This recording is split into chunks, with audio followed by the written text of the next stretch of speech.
Violent crime is down across Charlotte, and while that sounds like good news, property crime has seen a double-digit increase.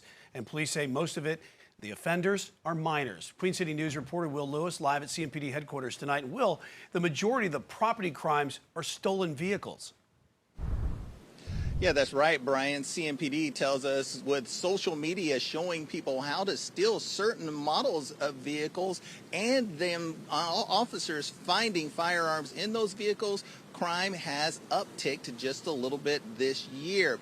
So far, officers have seized over 1,700 firearms in the city, but officers want parents to know where their children are.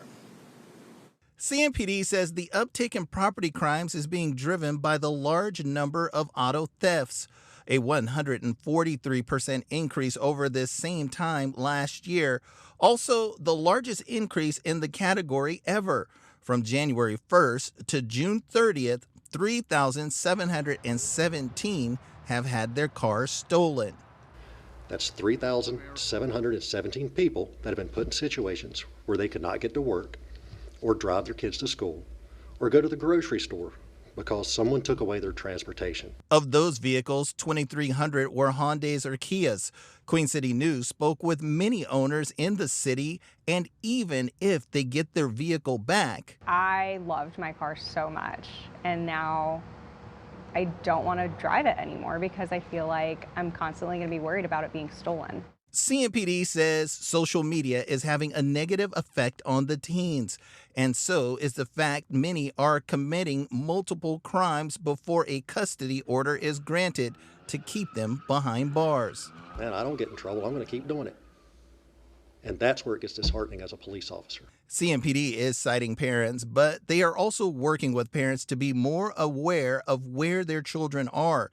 Police say if they can keep track of the repeat offenders, the increase in overall crime would be reversed. We know that it's tough being a parent for a lot of these kids. There's a lot of outside influences that have more power over the kid than the parents do. And that's why we do say there are parents out there begging us for help.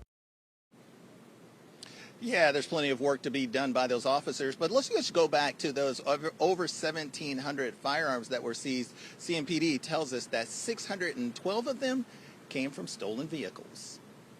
Well, there's a lot in this report to really digest. Very eye-opening information. The department also talked about street takeovers and the new legislation. How do they feel that the tougher laws will actually help them? Well, Alicia, I can tell you it's going to be because of the penalties and the people that they can now arrest or cite. Now, they can cite people who are watching those street takeovers, and they can also charge the people who organize those street takeovers. But it really comes down to those people driving those cars. At first, it was a reckless driving charge, a Class 2 misdemeanor. But under the new legislation starting on December 1st, it will be a Class A1 misdemeanor, and the fine will be no less than $1,000 for the first offense. Now, if that person is caught twice in 24 months, then that penalty goes up to twice the value of the car they were driving. Yeah, the data supporting the crackdown right now. Yeah, I mean, Will, the information that we have, especially when it comes to auto thefts, I think was very alarming for us to find that out, just to put that into context as to how much theft happened in a short amount of time. Thanks for giving us an update and spotlighting that report. Will Lewis.